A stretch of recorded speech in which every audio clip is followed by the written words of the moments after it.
Coucou!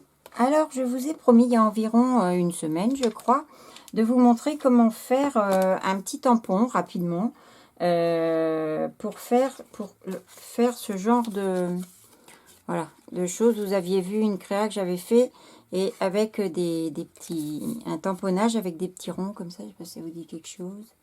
Voilà, et je vous avais dit donc c'était un petit tampon que j'avais fait moi-même. Et ce petit tampon, c'est celui-ci. Vous voyez? Voilà. Alors, je l'ai réalisé avec ce genre de choses. Ça, pour celles qui ne connaissent pas, c'est du cut and dry. Alors, le cut and dry, c'est ça. C'est vendu en format A4. Voilà.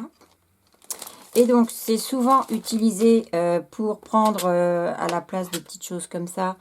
On prend une encre, on encre son tampon et on vient le passer sur du papier. Voilà.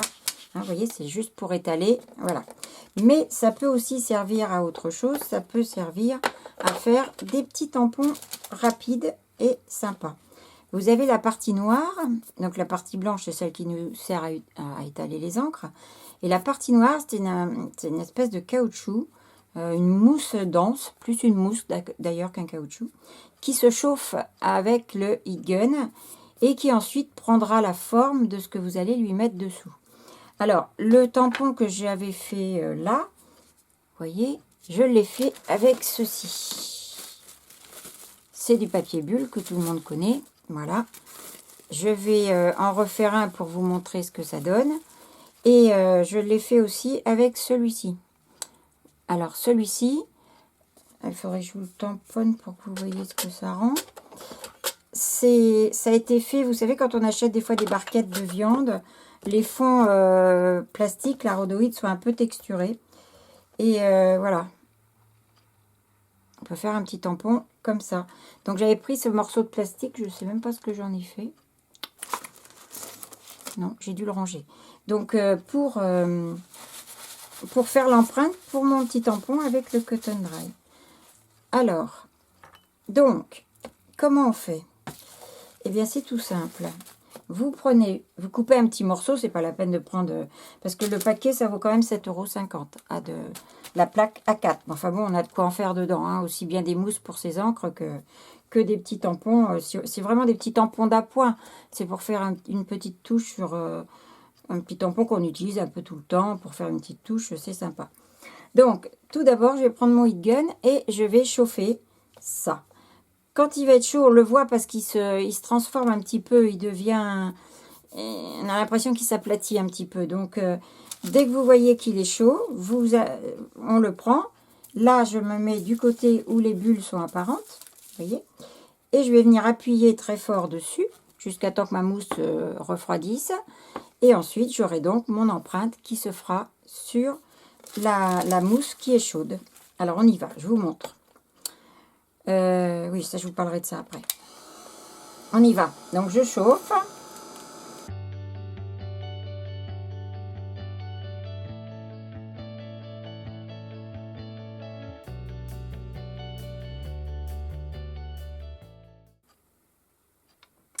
Voilà. Je le récupère. Et ça y est. Vous voyez, j'ai déjà mon tampon. On va l'essayer tout de suite. Vous allez voir que ça fonctionne. Un petit bout de papier. Voilà, je vais prendre une encre rouge. Tiens, ça va changer. Voilà.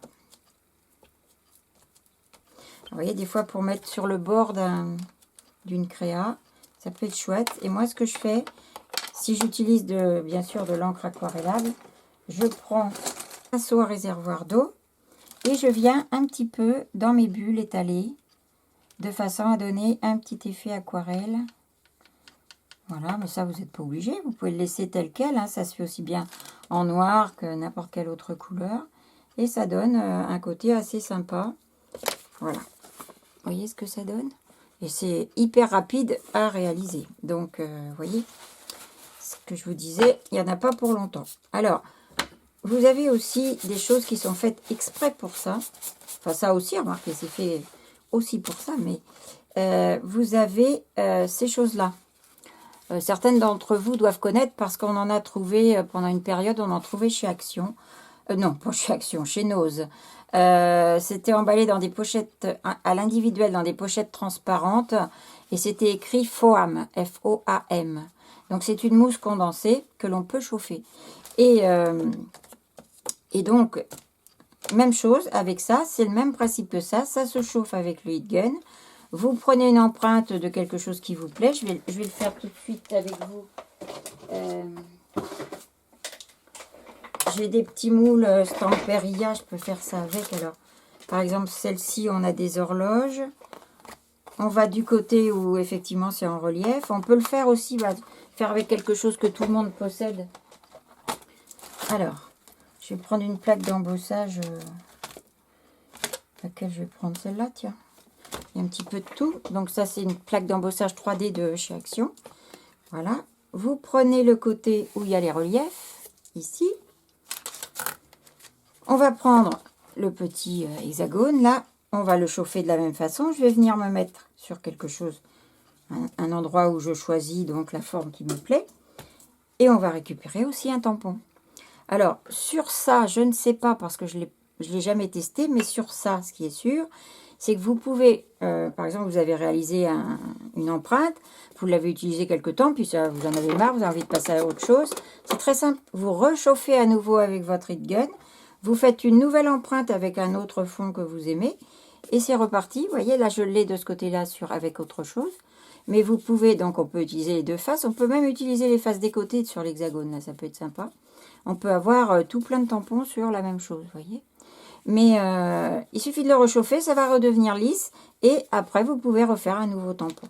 Donc là, on essaie avec ça, on y va. J'ai jamais essayé avec la plaque d'embossage, on verra bien ce que ça donne. Je vais chauffer. Alors là, c'est peut-être un petit peu plus long à chauffer que ça, parce que effectivement, il y a plus d'épaisseur de mousse. Alors, mais bon, il faut chauffer le dessus surtout. Après le reste, on n'a pas besoin de chauffer toute la...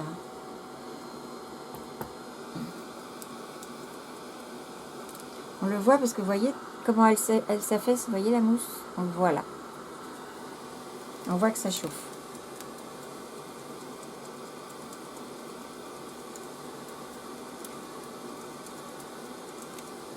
Allez, on tente.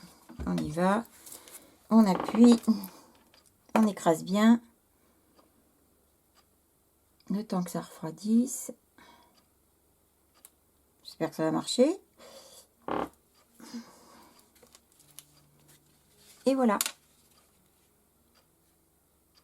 Donc on va essayer de le tamponner, voir ce que ça donne.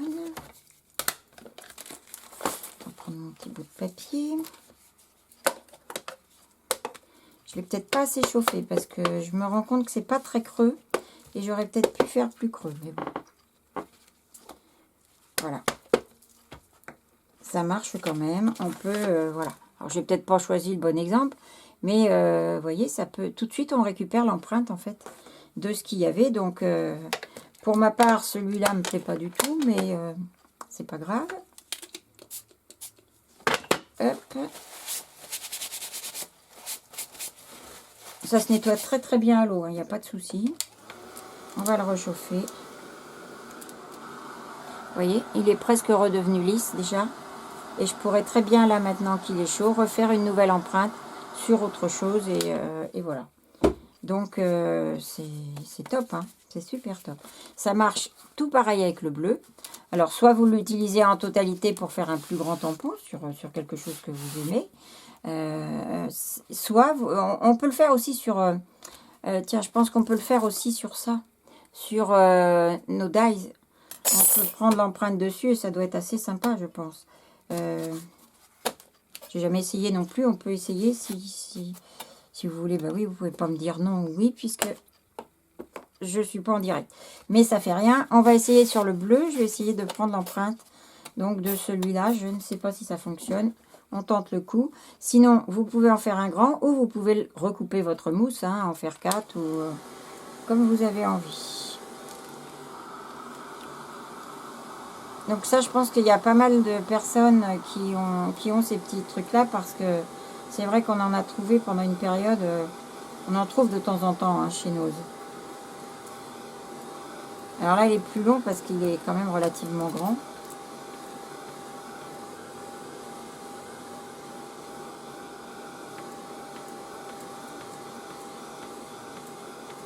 Il faut bien chauffer.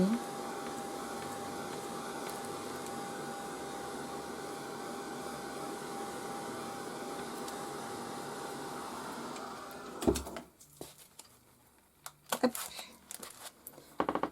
Alors là, il faut bien appuyer, mais il faut... Il est grand quand même. J'ai pris un grand d'ail.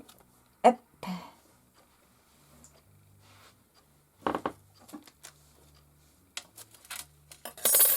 Et voilà. Et maintenant, ça, si je le souhaite, eh bien, je peux le tamponner. Je vais pas, à mon avis, pas assez appuyer puisqu'il n'y a pas beaucoup de relief quand même. On pourrait faire mieux, hein, je pense. Mais on a effectivement le négatif du die. Tac. Ah, je pense que j'ai un peu bougé, mais pour ma part, je trouve que c'est pas la meilleure des choses avec le die, mais peut-être qu'en cherchant un petit peu plus, ça peut être sympa. Je suis en train de voir, j'en ai un là-bas qui pourrait peut-être être mieux pour faire ça, par exemple.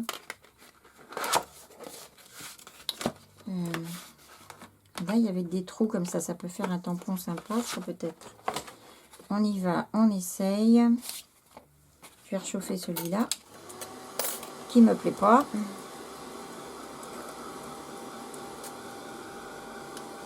voyez, on voit disparaître le dessin.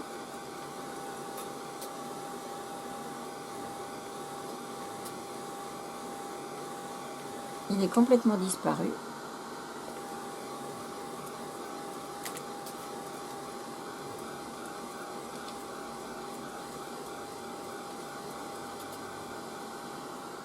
Hop, et je vais le mettre. Hop.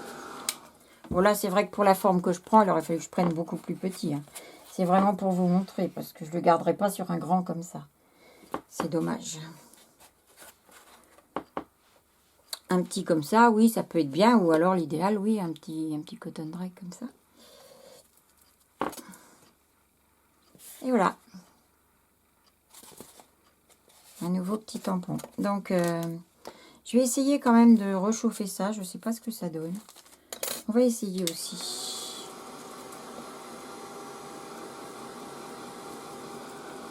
Donc là, je le fais disparaître parce que vous l'avez compris, le die est bien trop petit par rapport à la grandeur de la mousse.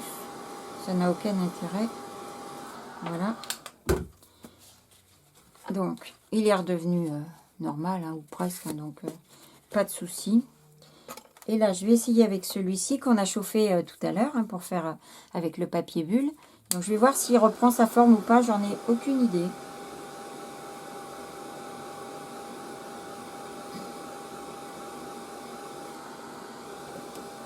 Je pense que ça doit marcher. C'est ça, ça marche bien. On peut le faire aussi comme ça. Vous voyez, il a plus du tout de petites bulles qu'on avait tout à l'heure. Donc je vais tenter de le mettre sur mon tout petit là. Tac. À peu près le même format, c'est rigolo. J'appuie bien. Alors bien sûr, il ne faut pas bouger parce que sinon vous n'allez plus avoir la bonne forme.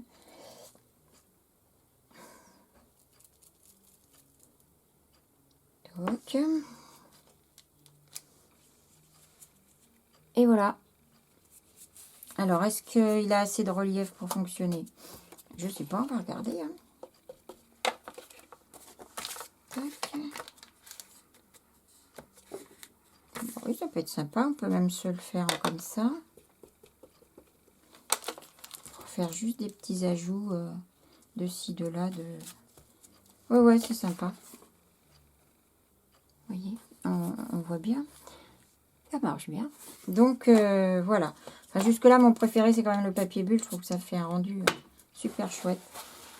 Le papier bulle et ça aussi. C'est vrai que ça, le truc du fond de plat, là, c'était assez sympa. Mais on peut peut trouver des quantités et des quantités d'idées pour faire ce genre de choses. Voilà, et bien écoutez, maintenant, à vous de jouer, parce que je pense que vous aurez aussi plein d'idées. Si vous en avez d'autres, n'hésitez pas à me les communiquer. Moi, j'adore faire des nouveautés comme ça. Donc, je vous laisse regarder si vous avez ce genre de petites choses dans vos placards ou dans vos tiroirs. Et puis, ben voilà, ce sera tout pour aujourd'hui. Je vous fais de gros bisous et je vous dis à très vite. Bye!